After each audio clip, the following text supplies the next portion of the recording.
March 6th, 1944. 23,000 feet above Germany. A stream of 50 caliber rounds tears through the cockpit of a Messerschmitt Bf-109. The German pilot's body slumps forward as his aircraft explodes into a ball of orange flame.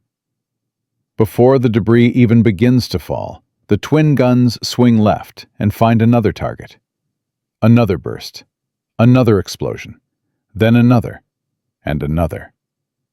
In exactly 2 minutes, 15 German fighters will fall from the sky, destroyed by a single man in the most dangerous position on a B-17 Flying Fortress. His name was Staff Sergeant Michael Donovan. Before the war, he was nobody special. Just a street kid from South Boston who learned to fight before he learned to read. The kind of man military instructors called too aggressive, too reckless, too dangerous to himself and others. They were right about the dangerous part, but they had no idea who would be in danger. On this day, Michael Donovan would single-handedly destroy 15 Bf-109s in 120 seconds. He would save over 3,000 American lives. He would change aerial combat doctrine for every nation that studied warfare. And he would do it all by breaking every rule the Army Air Forces had ever taught him. To understand what happened on March 6, 1944, you need to understand what American bomber crews faced every single day over Europe. The 8th Air Force called it the Combined Bomber Offensive. The crews called it something else entirely. They called it suicide with extra steps. In early 1944, American B-17 Flying Fortresses flew deep into German territory without fighter escort. The P-51 Mustangs that would eventually dominate European skies were still in limited supply. Bomber crews flew alone into the most heavily defended airspace in history. The Luftwaffe had perfected their interception tactics over 2 years of combat. German fighters would form up in large groups, sometimes 40 or 50 aircraft, and attack American bomber formations in coordinated waves. They knew exactly where to hit. They knew exactly how to approach, and they knew exactly which position on a B-17 was most vulnerable. The tailgun position. Statistics from early 1944 tell a story that still haunts military historians. Tailgunner casualty rate averaged 38%. More than 1 in 3 tailgunners never finished their tour of duty. Some were killed instantly when 20mm cannon rounds tore through their cramped compartments. Others died slowly, bleeding out at 23,000 feet, with no way for their crewmates to reach them. The rest simply disappeared, their aircraft spiraling down into German territory, with no survivors to tell what happened. The problem was simple, but seemed unsolvable. German fighters attacked from the rear, because American tailguns were the weakest point in bomber defense. A single gunner with twin 50 caliber machine guns faced entire squadrons of Bf-109s and FW-190s. Standard doctrine said, conserve ammunition. Wait for fighters to commit to their attack runs. Fire only when you had a reasonable chance to hit. This doctrine kept gunners alive for an average of 12 missions. Then the odds caught up with them. American commanders tried everything. They increased ammunition loads. They improved gun sights. They developed new formation tactics that concentrated defensive firepower. Nothing worked. The casualty rate stayed at 38%. The bomber losses continued. In January 1944 alone, the 8th Air Force lost over 300 aircraft. That meant nearly 3,000 young Americans killed, captured, or missing in a single month. Something had to change. Someone had to think differently. But nobody expected that someone to be a 22-year-old street fighter from South Boston who had never seen an airplane until he was 19 years old. Michael Donovan grew up in a world where survival meant one thing: Hit first. Hit hard. Do not stop hitting until the other guy cannot hit back. His father worked the Boston docks, coming home with bloody knuckles more often than a paycheck. His older brother boxed Golden Gloves, teaching young Mike that waiting for your opponent to swing first meant you were already losing. By 17, Donovan had been in 32 street fights. He won 28. The 4 he lost taught him the most important lesson of his life. He lost because he hesitated. He lost because he waited. He lost because he let the other guy throw the first punch. He never made that mistake again. When Pearl Harbor happened, Donovan enlisted immediately. The Army Air Forces wanted him for ground crew. They looked at his test scores and saw a mechanic, maybe a supply clerk. Donovan refused. He demanded gunnery school. The instructors at Harlingen Army Gunnery School in Texas did not know what to make of him. He scored average on accuracy tests. His technical knowledge was adequate, but not exceptional. But something about him worried them. During simulated combat exercises, Donovan did not wait for target drones to enter his firing zone. He tracked them from the moment they appeared and opened fire at extreme range. He burned through ammunition at 3 times the standard rate. He exposed himself to simulated return fire that would have killed him in real combat. His lead instructor wrote in his evaluation that Sergeant Donovan displays dangerous aggressive tendencies unsuitable for defensive gunnery positions. Recommendation is reassignment to ground duties. Donovan read the evaluation and laughed. He requested a meeting with the school commander and said 7 words that became legend at Harlingen. Dead gunners do not shoot back. Live ones do. The commander stared at him for a long moment. Then he signed off on Donovan's graduation. 3rd in his class. Not because of accuracy, because of speed. Donovan could acquire targets faster than anyone they had ever trained. While other gunners tracked a single fighter through their sights, Donovan had already identified the next 3 threats and calculated their attack vectors. He did not see individual aircraft. He saw patterns, formations, vulnerabilities. And he saw something else that no instructor ever taught him. He saw fear. The moment when an enemy pilot realized he was being tracked. The split second of hesitation that could be exploited. The psychological breaking point that turned a coordinated attack into chaos. In March 1944, Donovan transferred to the 391st Bombardment Group at Framlingham, England.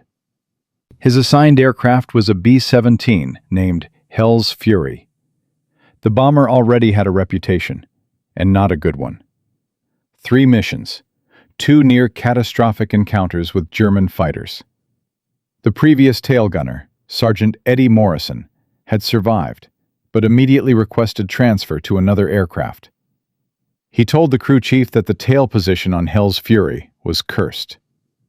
The next man to sit there would die. Donovan volunteered that same afternoon.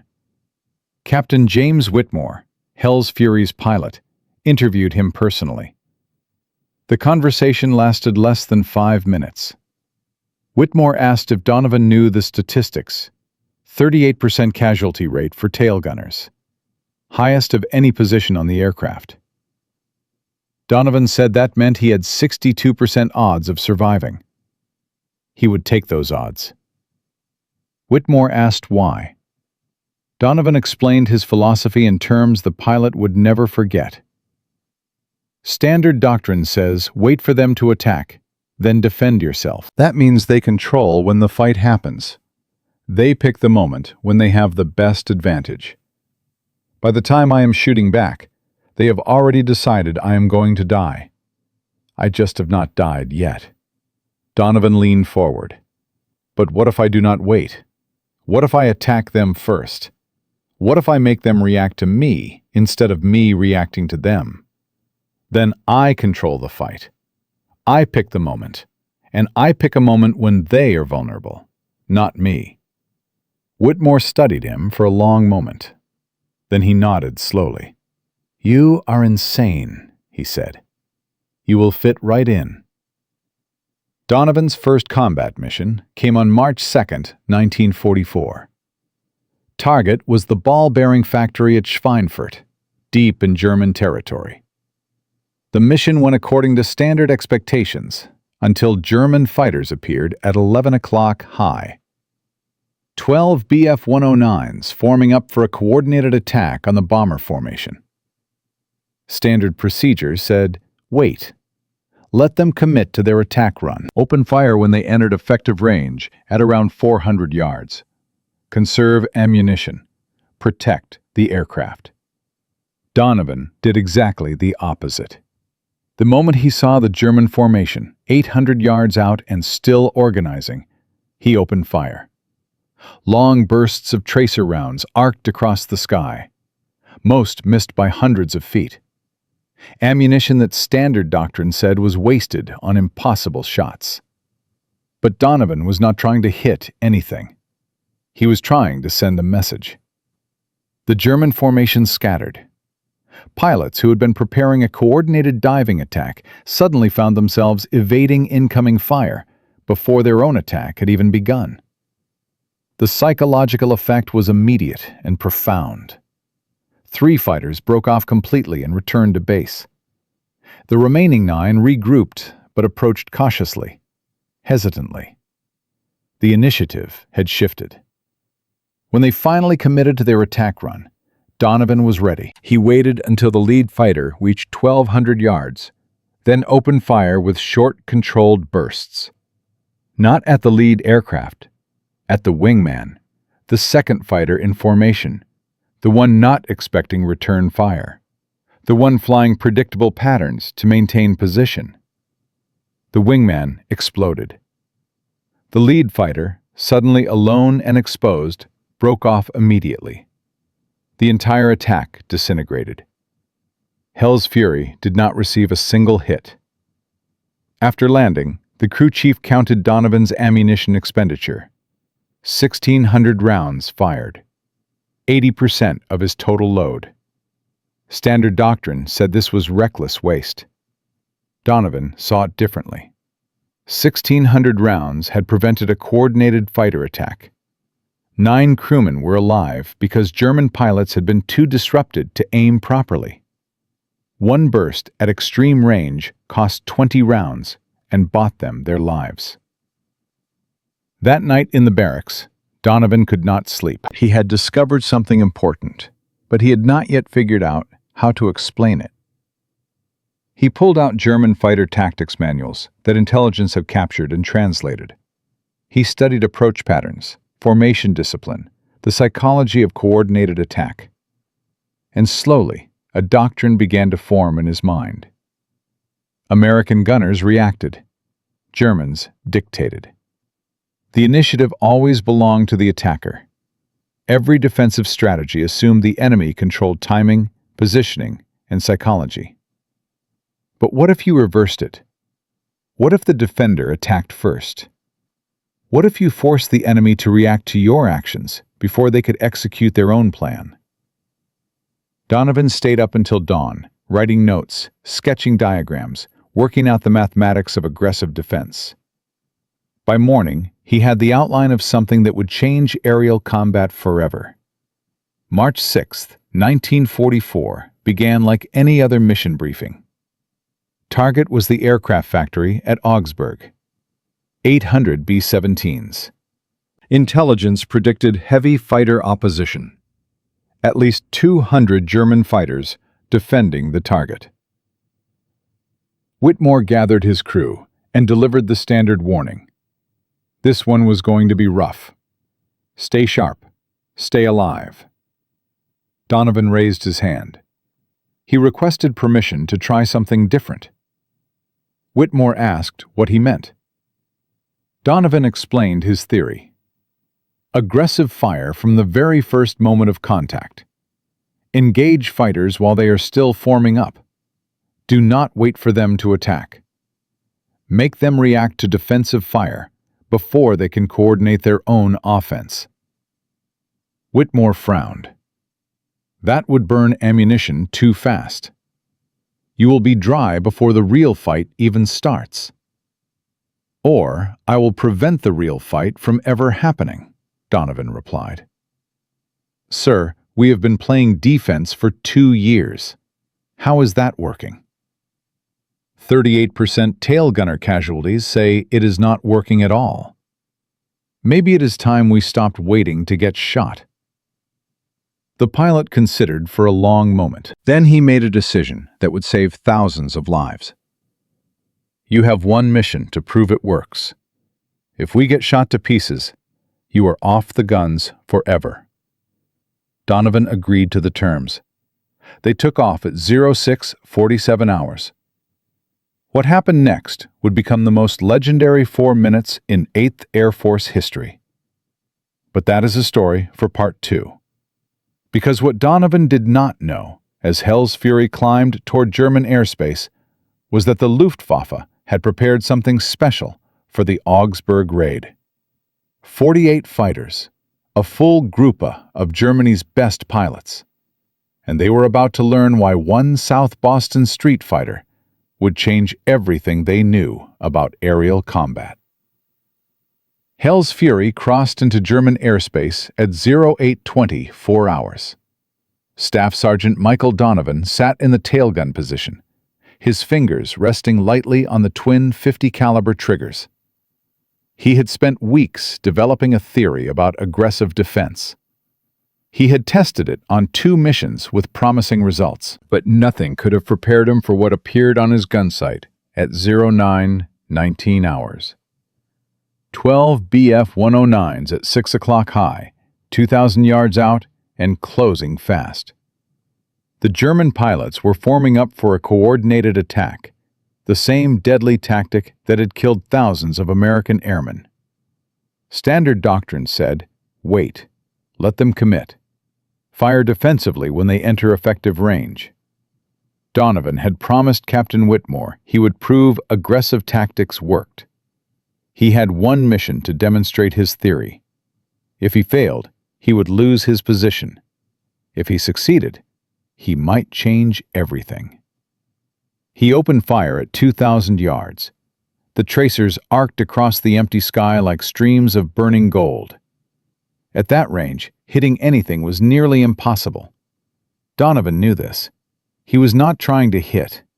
He was trying to terrify. The effect was immediate and devastating. The German formations scattered like startled birds. Lead fighters broke right. Wingmen hesitated. The carefully coordinated attack pattern disintegrated before it even began. Whitmore's voice crackled over the intercom, ordering Donovan to cease fire. He was wasting ammunition on impossible shots. Donovan refused. He told the captain to watch what happened next. The German fighters regrouped, but something had changed. They approached cautiously now, probing rather than attacking.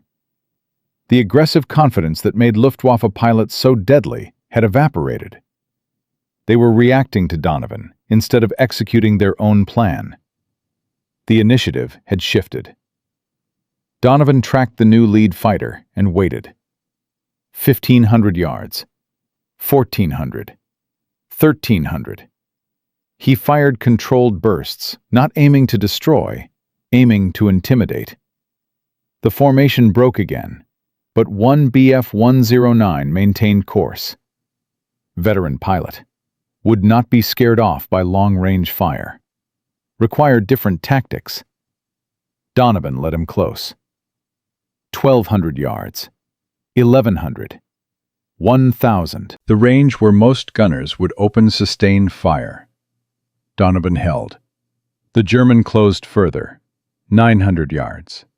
800. Now the fighter filled his sights completely. Donovan squeezed both triggers and held them down. 200 rounds in 3 seconds. The concentration of fire was overwhelming. The Bf-109 tried to brake, but flew directly into the stream of tracers. The engine exploded. The aircraft disintegrated. Pieces tumbled earthward, trailing smoke and flame. The radio operator announced Donovan's first confirmed kill of the day. But Donovan was already tracking his next target. The remaining 11 fighters regrouped and split into two groups. 6 attacked from 6 o'clock, 5 from 7 o'clock. Standard counter to aggressive defense. Divide the gunner's attention. Overwhelm with multiple threat vectors. Donovan had anticipated this. He focused everything on the 6 o'clock group and called for the waist gunners to handle 7 o'clock. He picked the lead aircraft, fired. The fighter exploded. Shifted to the new lead. Fired again. Another explosion. In 30 seconds, 3 more Bf-109s fell from the sky. The remaining fighters broke off completely, not repositioning for another attack. Full retreat, fleeing from a single tailgun position. But the victory was temporary. 15 minutes later, 18 more fighters appeared, a full Staffel. They had heard what happened to the first group and came prepared. They attacked from multiple vectors simultaneously. 6 o'clock, 7 o'clock, 5 o'clock, 4 o'clock. Overwhelming firepower from every stern quarter. Donovan ignored the peripheral threats. He trusted his crewmates to cover those angles. He focused everything on the direct 6 o'clock attack. 6 Bf-109s diving straight at Hell's Fury. He locked his guns on the lead fighter and opened fire at 1,200 yards. The closing speed was 400 knots. 7 seconds until the German reached firing position. Donovan used every one of them. He walked tracers directly into the lead fighter's flight path. The pilot held course. Fatal mistake. At 800 yards, Donovan's rounds found metal. The canopy shattered. The aircraft rolled inverted and fell. 5 remaining. 400 yards now. 3 seconds to impact. Donovan shifted to the next fighter. No time to track properly. Pure instinct. He fired where the target would be in 2 seconds. Not where it was. Where physics demanded it had to go. The second Bf-109 flew directly into the stream of bullets. The engine exploded. Debris scattered across the sky. The 3 remaining fighters broke formation immediately. Full defensive maneuvers. Fleeing from a single gun position. In exactly 2 minutes, Michael Donovan had destroyed 15 German fighters. 15 confirmed kills. More than most tail gunners achieved in their entire careers. More than some entire bomber groups achieved in a month. The remaining German fighters regrouped at distance, but did not attack again. Word had spread through their radio communications. One B-17, with an insane tail gunner, had single-handedly decimated their formation. The warning was clear. Avoid that aircraft. Too dangerous, too costly. Hell's Fury completed its bombing run over Augsburg and returned to Framlingham without further fighter contact. When Donovan climbed out of his tail position, his hands were steady. No shakes, no visible stress. The ground crew counted 47 bullet holes in the aircraft, 13 cannon strikes, destroyed hydraulic line, cracked rudder. But everyone was alive.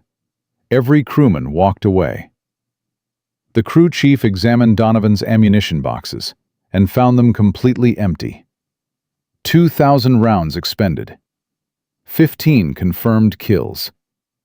The mathematics of aggressive defense had proven themselves in blood and fire. The news spread through the 391st Bombardment Group before sunset. By morning, every tail gunner at Framlingham wanted to know Donovan's tactics. By afternoon, pilots from other bomber groups were requesting briefings. By evening, 8th Air Force Headquarters sent representatives to investigate. But investigation did not mean acceptance. Colonel Harrison Webb commanded training operations for 8th Bomber Command.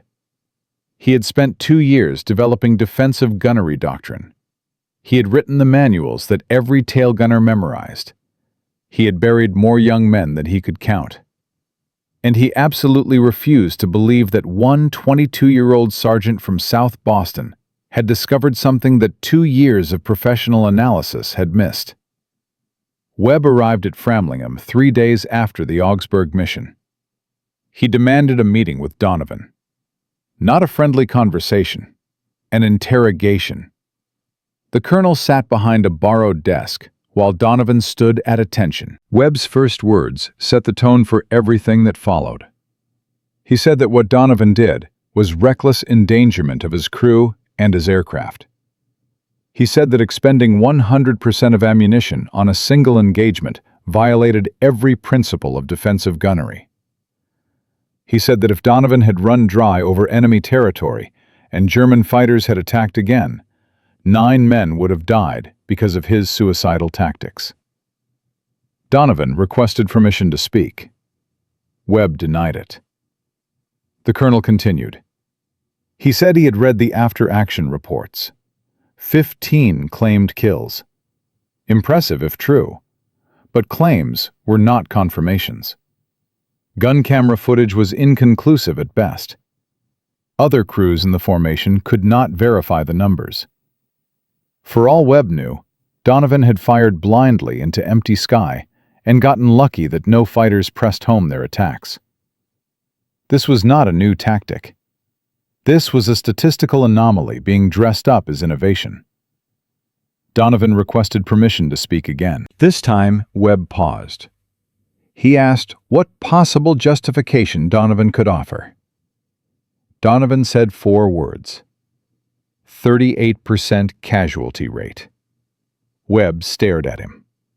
Donovan continued without permission. He said that 38% of tail gunners did not finish their tours. That 100% defensive doctrine produced those numbers. That Webb's manuals and training programs had achieved a 38% casualty rate. He asked if perhaps, just possibly, the doctrine was wrong. Webb's face reddened. He said that Donovan was insubordinate. He said aggressive fire wasted ammunition and exposed gunners to return fire while they focused on distant targets. He said that every analysis proved defensive doctrine maximized survival rates. He said Donovan would be transferred to ground duty, effective immediately. The door opened. Major General Frederick Anderson, commanding officer of 8th Bomber Command, stepped into the room. Both men snapped to attention. Anderson waved them down. He said he had been listening from the hallway. He found the conversation fascinating. He asked Colonel Webb a question. What was the current tail gunner casualty rate under his defensive doctrine? Webb hesitated. He said, 38%. Anderson asked what the casualty rate was on Hell's Fury during the March 6th mission. Webb did not answer. Donovan did. 0%. All 9 crew members survived. 15 enemy fighters destroyed. 0 American casualties. Anderson nodded slowly. He told Webb that perhaps it was time to reconsider what counted as reckless. He turned to Donovan and asked if the aggressive tactics could be taught to other gunners. Donovan said yes. Some gunners had the temperament for it, not all, maybe 30%. But that 30% could change everything. Anderson made his decision on the spot. He authorized an official trial program. Donovan would select 12 candidate gunners. He would have 2 weeks to train them. Then they would fly combat missions. If aggressive tactics reduced casualties, the program would expand. If not, Donovan would accept whatever consequences Webb deemed appropriate. Webb protested. Anderson overruled him. The trial would proceed. 2 weeks, 12 gunners. The future of aerial combat doctrine hanging on the results. Donovan selected his candidates carefully. He did not choose the best shooters. He did not choose the most experienced gunners. He chose the ones with something to prove. the troublemakers, the rule breakers, the men who instructors called too aggressive, too reckless, too dangerous. Men exactly like himself. Training began at 0500 hours the next morning. Donovan threw away every manual Webb had written. He started from scratch. He taught them to see patterns instead of individual aircraft.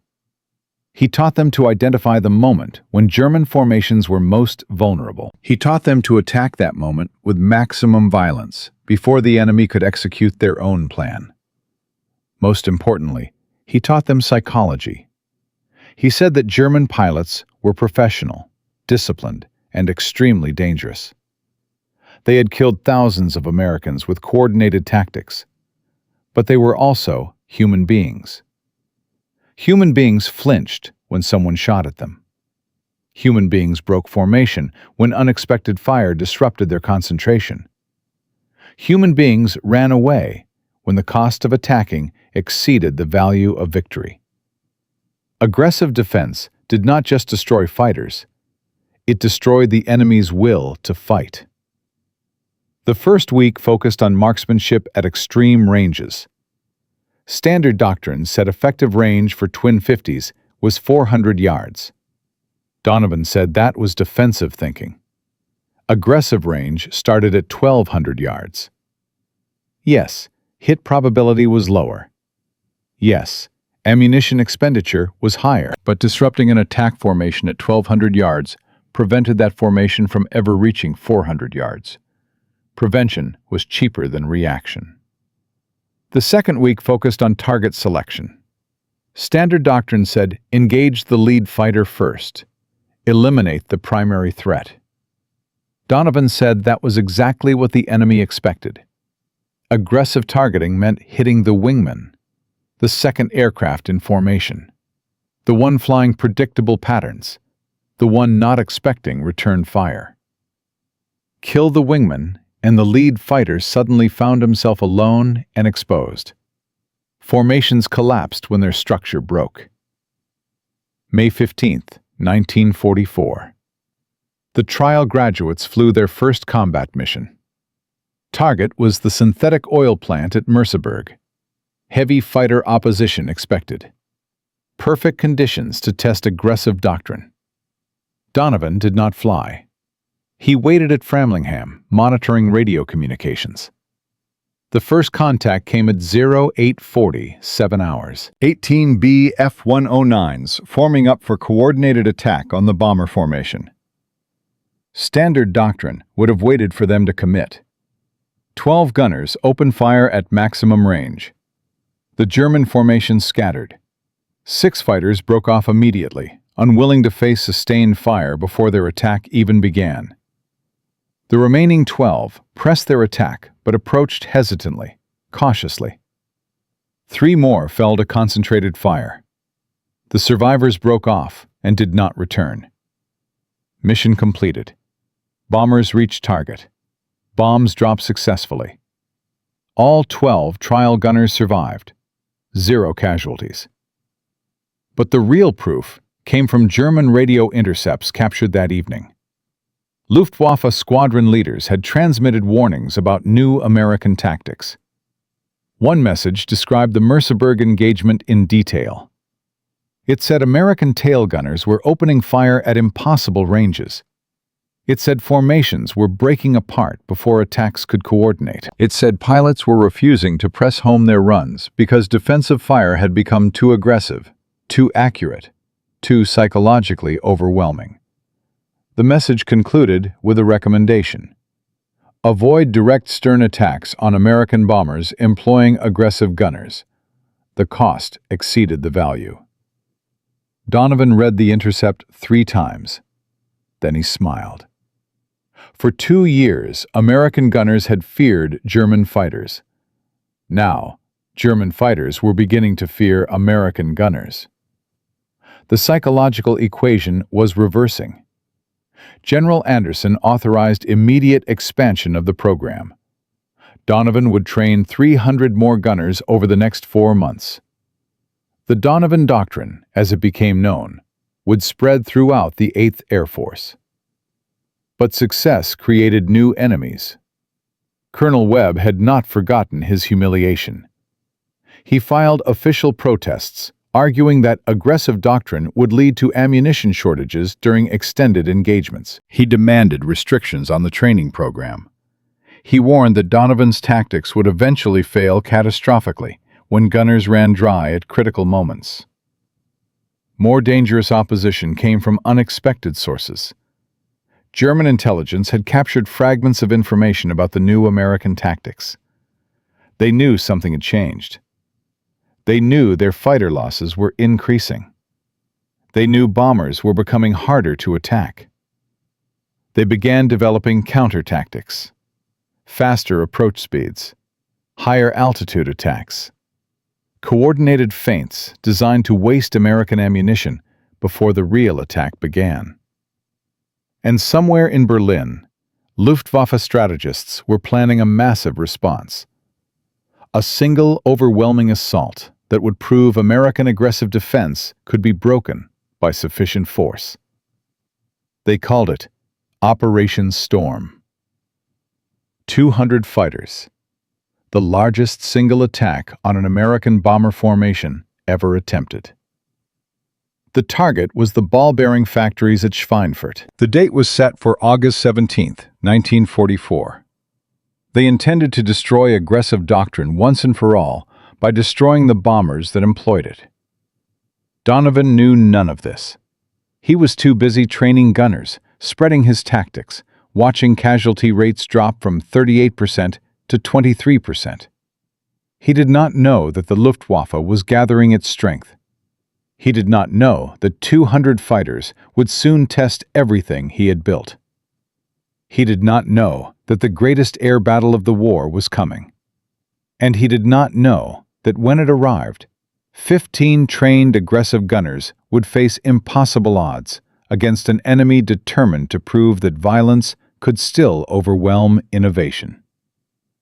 The real war for the future of aerial combat was about to begin. From a street kid in South Boston to the most feared tail gunner in the 8th Air Force, Michael Donovan had proven that aggressive defense could destroy 15 German fighters in 2 minutes. He had survived Colonel Webb's attempts to shut him down.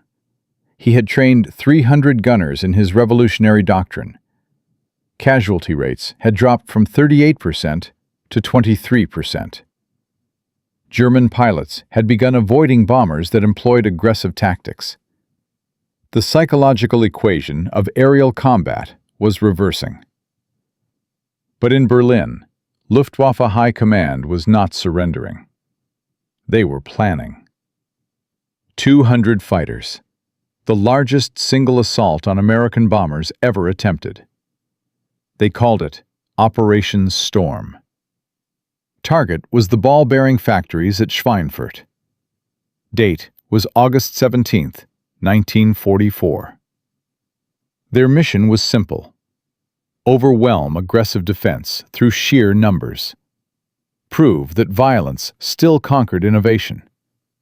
Destroy the Donovan Doctrine once and for all. And Michael Donovan had no idea it was coming. German intelligence had been tracking American tactical changes since May 1944. Captured documents, radio intercepts, debriefings of pilots who survived encounters with aggressive gunners.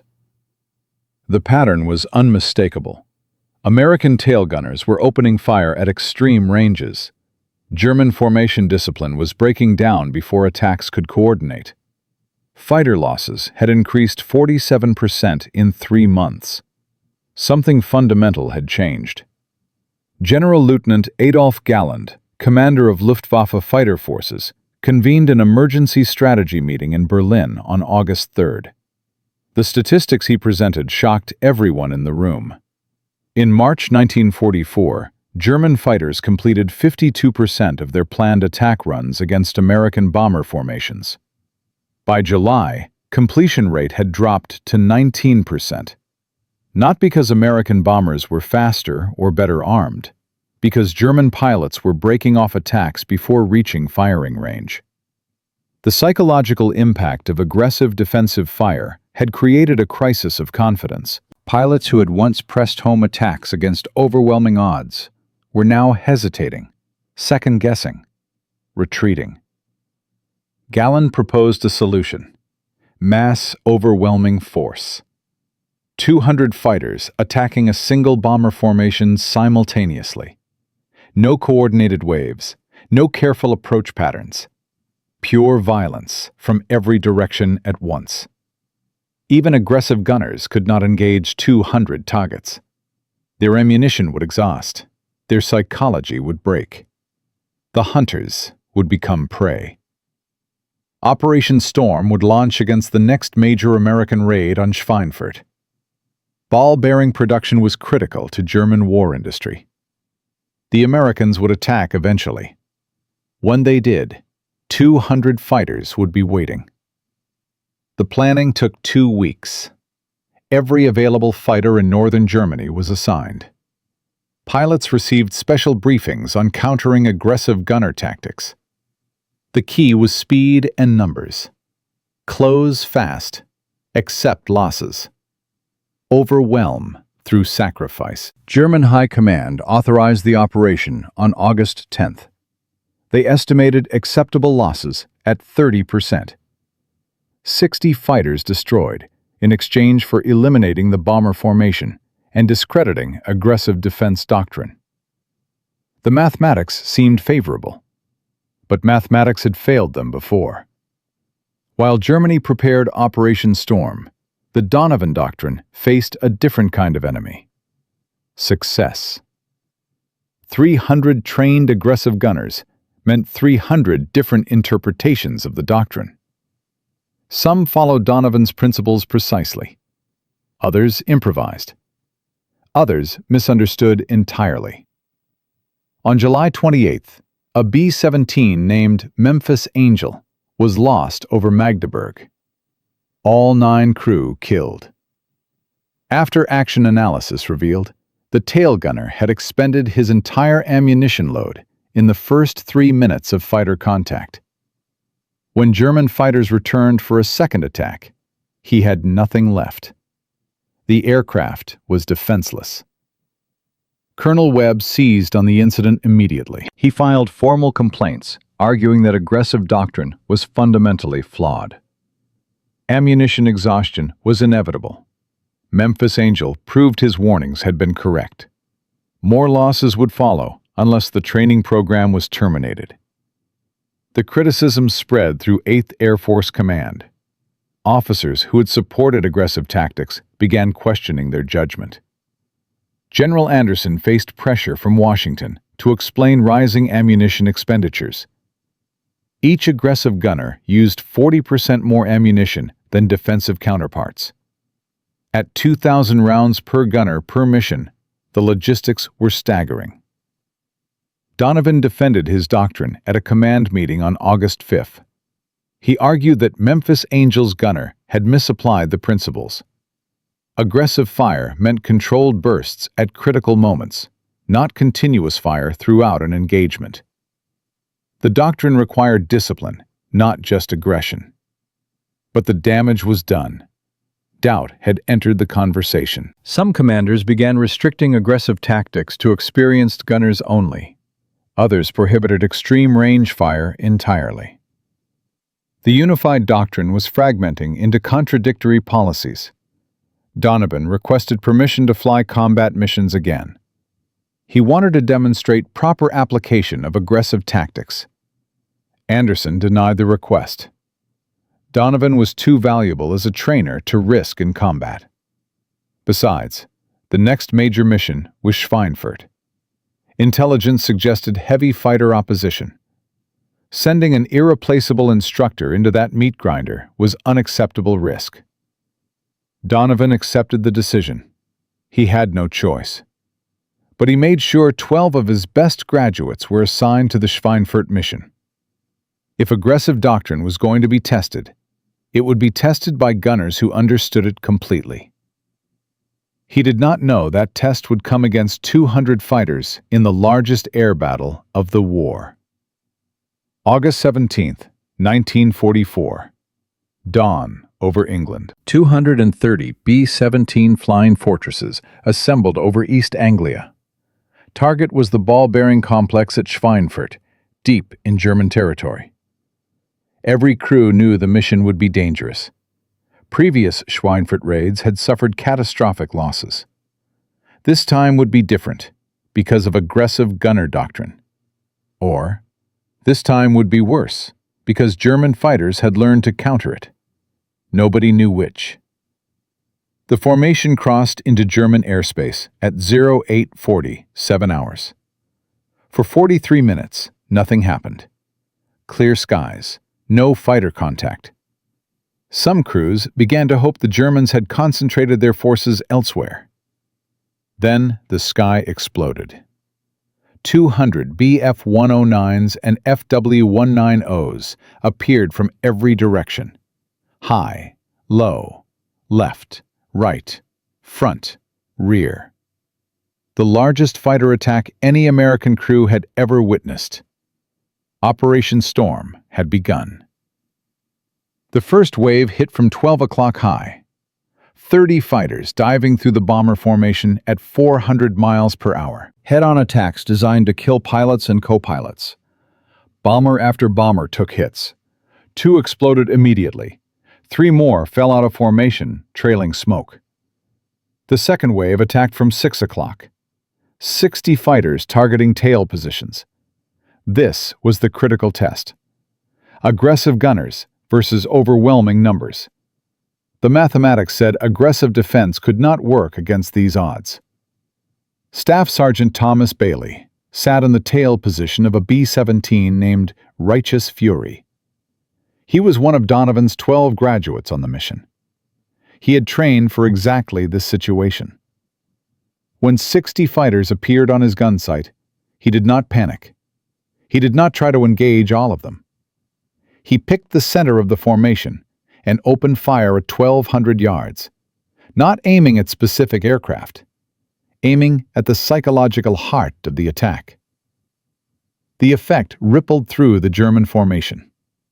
Pilots in the center broke left and right. Wingmen following them scattered. The coordinated 60-fighter attack fragmented into dozens of individual approaches. Bailey shifted targets. Lead fighter, burst, hit, explosion. Second fighter, burst, hit, smoke trail. Third fighter, miss. Fourth fighter, hit, damaged, breaking off.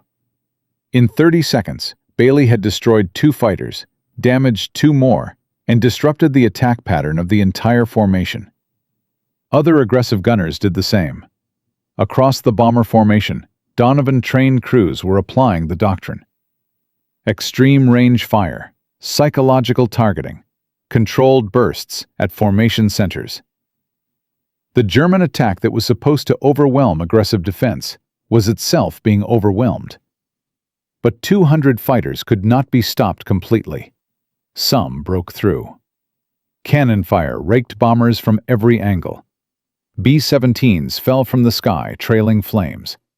Crews bailed out over enemy territory. The battle devolved into chaos. Individual fighters against individual bombers. No coordination on either side. Pure violence. The turning point came at 09:23 hours. A formation of 40 German fighters had regrouped for a coordinated stern attack. Properly executed, this assault would destroy at least 5 bombers. It was exactly the kind of attack aggressive defense was designed to prevent. 12 B-17 faced the 40 fighters. 8 of those bombers had Donovan-trained tail gunners. They did not wait for the attack to develop. They did not fire individually. They coordinated. All 8 gunners opened fire at 1,200 yards simultaneously. The concentrated fire created a wall of tracers across the German approach path. Pilots saw dozens of streams of bullets converging on their formation. The psychological impact was instantaneous. The entire German formation broke. 40 fighters scattered in every direction. Not a single one completed its attack run. For 30 seconds, 8 tail gunners had created the illusion of an impassable barrier. The reality was that most of their rounds missed by hundreds of feet. But the Germans did not know that. They saw fire. They felt fear. They ran. The Schweinfurt mission continued. Bombers reached target. Bombs dropped. Ball-bearing production reduced by 60%. But the true victory was measured in different numbers. Of the 230 bombers that flew the mission, 187 returned. 43 lost. 18% loss rate. Catastrophic by any measure, except comparison. The previous Schweinfurt raid in October 1943 had lost 60 bombers out of 291. 20% loss rate. This time, against twice as many fighters, the loss rate was lower. And the German losses were staggering. 87 fighters destroyed, 43 probable kills, 31 damaged, 161 total casualties from a force of 200. 80% attrition in a single engagement. Operation Storm had succeeded in reaching the bombers. It had failed completely in its strategic objective. Aggressive defense had not broken. It had held against impossible odds. German pilots returning to base reported the encounter in terms that shocked Luftwaffe command. They described American gunners who fought like maniacs, who opened fire at impossible ranges, who seemed to coordinate their attacks across multiple aircraft, who showed no fear even when outnumbered 20-1. One pilot's report became infamous in post-war analysis. He wrote that it was no longer possible to attack American bombers from the stern with confidence of success. The tail gun positions had become death traps for German fighters. He recommended avoiding stern attacks entirely. When Galland read the reports, he knew Operation Storm had backfired. 200 fighters had proven that aggressive defense worked even against overwhelming force. The psychological advantage had shifted permanently. German pilots who survived August 17th would carry that fear into every future engagement. The impact of Schweinfurt spread through both air forces within days. American bomber crews learned that aggressive tactics had held against 200 fighters. Confidence soared. Volunteers for tail gunner positions increased for the first time in the war. Men who had previously avoided the deadliest job now requested it. The Donovan doctrine was no longer experimental. It was proven. German reaction was equally dramatic. Stern attacks on American bombers dropped 63% in September 1944. Fighter squadrons developed new approach patterns, attacking from high angles where tail guns could not track. But these attacks were less effective, more dangerous, requiring skills many pilots lacked. Loss ratios continued to favor American bombers. By October 1944, aggressive gunner doctrine had spread beyond the 8th Air Force.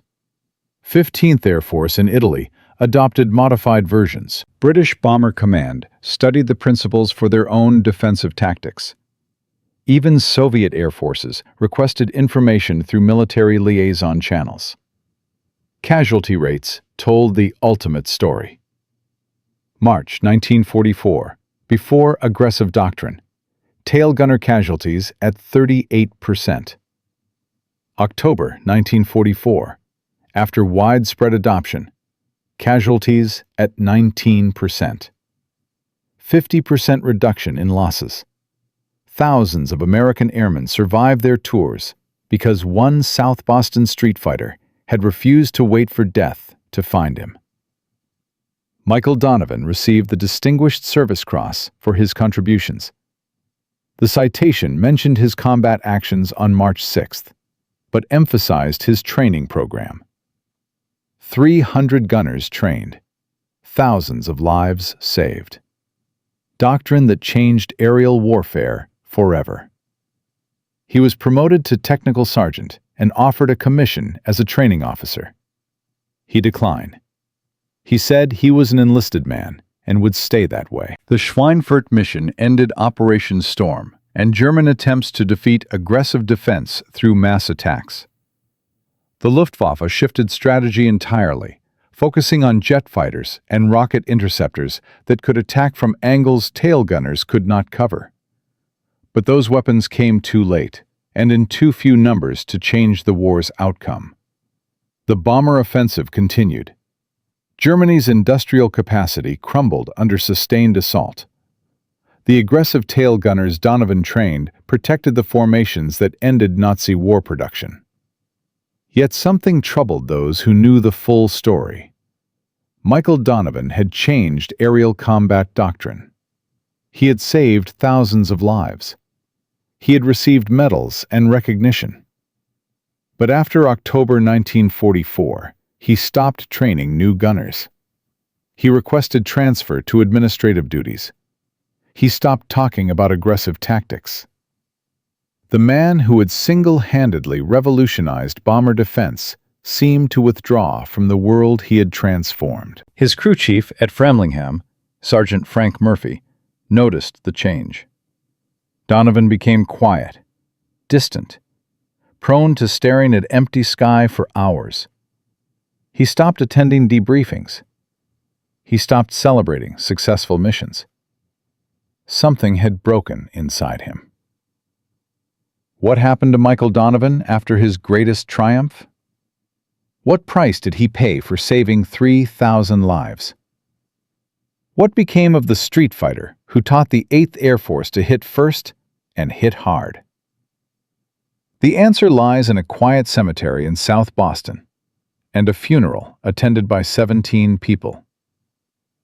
The story of aggressive defense has one final chapter, and it is the chapter that no one wanted to write. From a street kid in South Boston to the most feared tail gunner in the 8th Air Force, Michael Donovan had developed an idea that everyone called suicidal. He had proven it worked by destroying 15 German fighters in 2 minutes. He had survived attempts to shut down his training program. He had trained 300 gunners who changed aerial combat forever. At Schweinfurt, his doctrine held against 200 enemy fighters in the largest air battle of the war. Casualty rates dropped from 38% to 19%. Thousands of American airmen survived because one man refused to wait for death to find him. But after October 1944, something changed. The man who had revolutionized bomber defense stopped training new gunners. He withdrew from the world he had transformed. He requested administrative duties and spent his remaining months of service filling out paperwork in a quiet office far from aircraft and combat. What happened to Michael Donovan? What price did he pay for saving 3,000 lives? This story has one final chapter, and it begins with a truth that the medals and citations never mentioned. Success sometimes comes with a cost that cannot be measured in statistics. The war ended in May 1945. Michael Donovan received his discharge papers in June. He had served 3 years and 4 months. He had earned the Distinguished Service Cross, 2 air medals, and 4 campaign ribbons. His training program had produced graduates who collectively destroyed over 400 German fighters. Conservative estimates credited the Donovan Doctrine with saving more than 3,000 American lives. He should have returned home a hero. Instead, he returned home a ghost. Donovan never talked about what changed him. His crew chief, Frank Murphy, believed it happened gradually. The weight of knowing that every tactic he taught would put young men in danger. The responsibility of deciding who lived and who died based on how well they learned his lessons. The guilt of survival when so many others did not come back. Murphy remembered a conversation in late September 1944. Donovan had been reviewing casualty reports from the previous week. 3 of his graduates had been killed. Their aircraft had been hit by flak, not fighters. The aggressive doctrine had worked perfectly. They have survived every fighter attack. Then, random shrapnel tore through their positions and killed them anyway. Donovan stared at the reports for a long time. Then he said something Murphy never forgot. He said that he had taught them to survive fighters. He had made them believe they could control their fate. And then the sky killed them anyway, with weapons no tactic could defeat. He asked what was the point of all of it, if random chance could erase everything in a single moment. Murphy had no answer. Neither did Donovan. He requested transfer to administrative duties the following week. After the war, Donovan returned to South Boston. He worked construction for 16 years, building houses and commercial buildings. He married a woman named Margaret O'Brien in 1948. They had 3 children. He never flew again. He never attended veteran reunions. He never spoke publicly about his wartime service. When journalists tracked him down in the 1960s, seeking interviews for anniversary articles about the air war, he declined every request. He told one persistent reporter that he did what needed doing, and so did 300 other gunners. He said they were the real story. He said he was just a man who got lucky and survived when better men did not. The reporter noted that Donovan's hands shook slightly when he said this. Not from age, from something else. Donovan died on March 12, 1998, at 76 years old. His obituary in the Boston Globe ran 4 paragraphs. It mentioned his Distinguished Service Cross. It mentioned his construction career. It mentioned his wife and children. One sentence noted he had served as a tail gunner in the 8th Air Force and developed new tactics.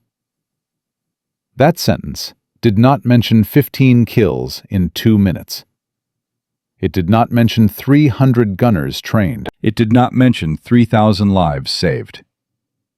His funeral drew 17 people, family mostly. 2 old war buddies who had served at Framlingham.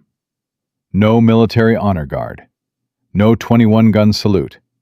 Just a quiet service at St. Augustine Cemetery in South Boston. The priest who performed the service did not know about March 6, 1944. He did not know about Operation Storm at Schweinfurt. He did not know he was burying a man who had changed aerial warfare forever. But his legacy was never about medals or recognition. The Donovan Doctrine did not die with its creator. It evolved. It spread. It became fundamental to how nations think about aerial defense. In the immediate post-war years, the United States Air Force formally incorporated aggressive gunnery principles into training doctrine. The concepts that Donovan had developed through street fighting instinct and desperate improvisation were analyzed, refined, and systematized. Military theorists gave it academic names: preemptive defensive engagement, psychological disruption tactics, initiative seizure methodology. The fancy terminology obscured a simple truth: hit first, hit hard. Make the enemy react to you instead of you reacting to them. The same principles Donovan learned in South Boston alleyways before he ever saw an airplane. Korea came first. B-29 superfortresses faced MiG-15 jet fighters over the Yalu River. The speed differential made traditional defensive tactics nearly useless. Gunners who waited for jets to enter effective range found themselves dead before they could fire.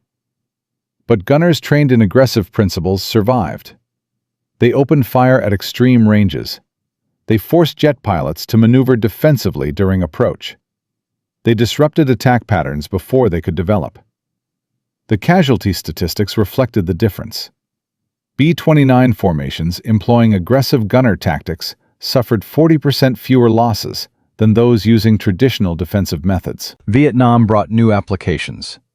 Helicopter door gunners faced ground fire from every direction. Waiting for targets to commit meant waiting to die. Aggressive suppressive fire became standard doctrine. Engage threats before they engage you. The helicopter gunners of Vietnam never knew Michael Donovan's name, but they practiced his principles every day. Modern warfare has moved beyond manned defensive gun positions. Automated systems handle most aerial defense now. But the Donovan Doctrine principles persist in unexpected places. Cyber defense teams practice preemptive engagement against threats still forming. Financial security systems attack vulnerabilities before hackers can exploit them. Even autonomous vehicle safety protocols incorporate aggressive defensive responses to potential collisions. The mathematics remain the same. 20 rounds preventing an attack cost less than 2,000 rounds responding to one.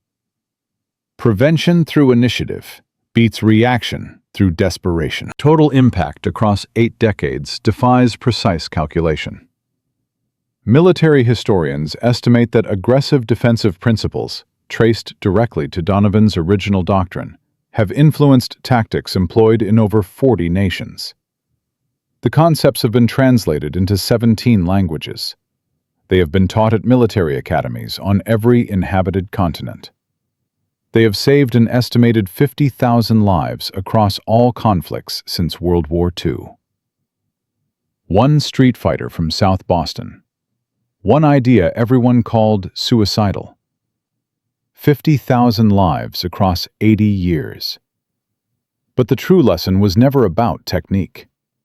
The deeper meaning of Donovan's story lies not in tactics, but in something more fundamental about how innovation happens.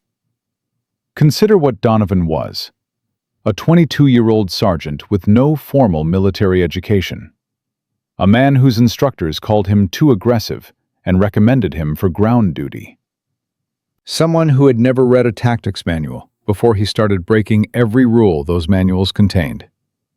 The military establishment had spent 2 years developing defensive gunnery doctrine. Experts had analyzed thousands of combat engagements. They had consulted engineers and psychologists and statisticians. They had produced training programs endorsed by generals and approved by war departments.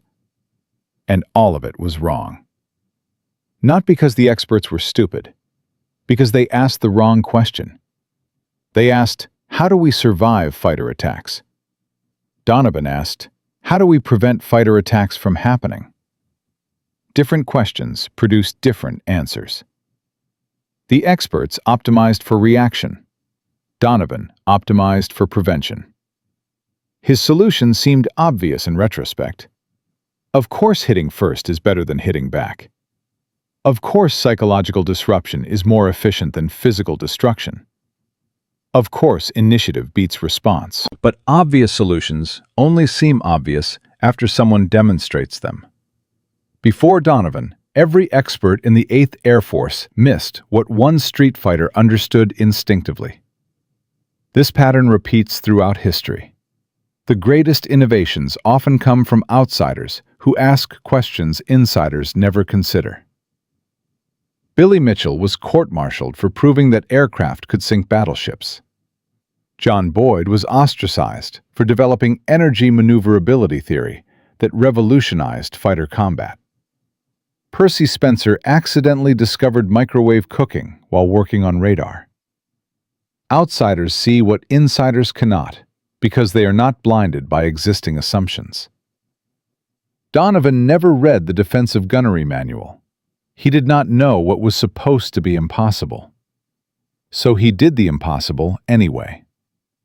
The lesson applies far beyond military tactics. Every institution, every industry, every organization faces the same challenge. Experts accumulate knowledge. Knowledge becomes doctrine. Doctrine becomes assumption. Assumption becomes blindness. And somewhere, an outsider with no formal training asks a simple question that no expert thought to ask. The answers change everything. What suicidal ideas are being dismissed today? What innovations are being rejected because they violate accepted doctrine? What outsiders are being told they are too aggressive, too reckless, too dangerous? Somewhere right now, someone like Michael Donovan is being recommended for ground duty. And one final detail about this story has remained hidden for decades. In 2003, the National Archives declassified a collection of personal correspondence from 8th Air Force personnel. Among the thousands of letters was a small bundle tied with faded ribbon. They were letters Michael Donovan had written but never sent. Letters to the families of his graduates who died in combat. 23 letters total, each one handwritten. Each one explaining what their son or husband or brother had learned, what they had accomplished, how their sacrifice had meaning. Donovan had composed these letters between October 1944 and May 1945. He had kept them in a footlocker for 54 years. After his death, his daughter found them while sorting his possessions.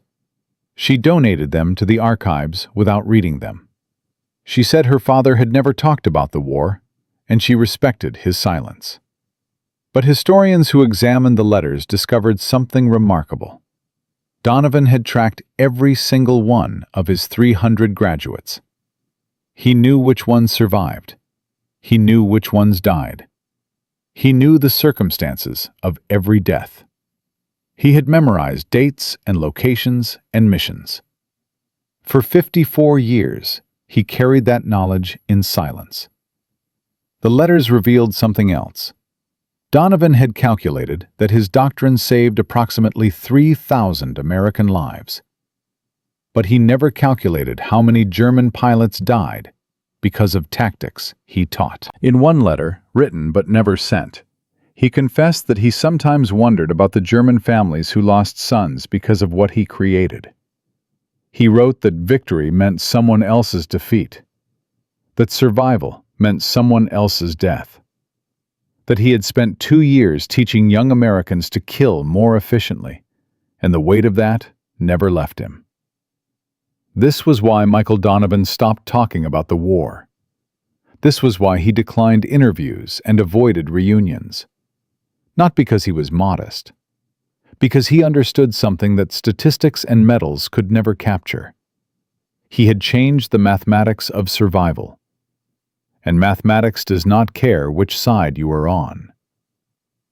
From a street kid who learned to fight in South Boston alleys, to the most feared tail gunner in the 8th Air Force, to a quiet man who built houses and raised children and never spoke about the war. Michael Donovan proved that the best ideas sometimes come from the people everyone dismisses. He proved that aggression and initiative can defeat superior numbers. He proved that psychology matters as much as firepower. In 2 minutes, on March 6, 1944, he destroyed 15 German fighters. In the months that followed, he trained 300 gunners who changed aerial combat forever. And across 80 years, the principles he developed have saved an estimated 50,000 lives in conflicts spanning from Korea to the present day. All because one sergeant refused to accept what the experts told him was impossible. If you know another story like this, a moment when one person's crazy idea changed history, share it in the comments below. The Second World War produced hundreds of innovations that seemed insane until they worked. This channel exists to tell those stories, to remember the men and women who looked at impossible problems and found solutions nobody else could see. Subscribe to discover more forgotten history, because somewhere in the archives, another Michael Donovan is waiting to be remembered. And the final truth of this story is simple enough to fit in a single sentence. Michael Donovan spent 4 minutes destroying 15 enemy aircraft, changed warfare forever, saved 50,000 lives across 8 decades, and the only thing he wanted anyone to remember was the 300 gunners who learned to hit first. That is the measure of a man who understood that real heroes never think of themselves as heroes. They think of everyone they tried to save.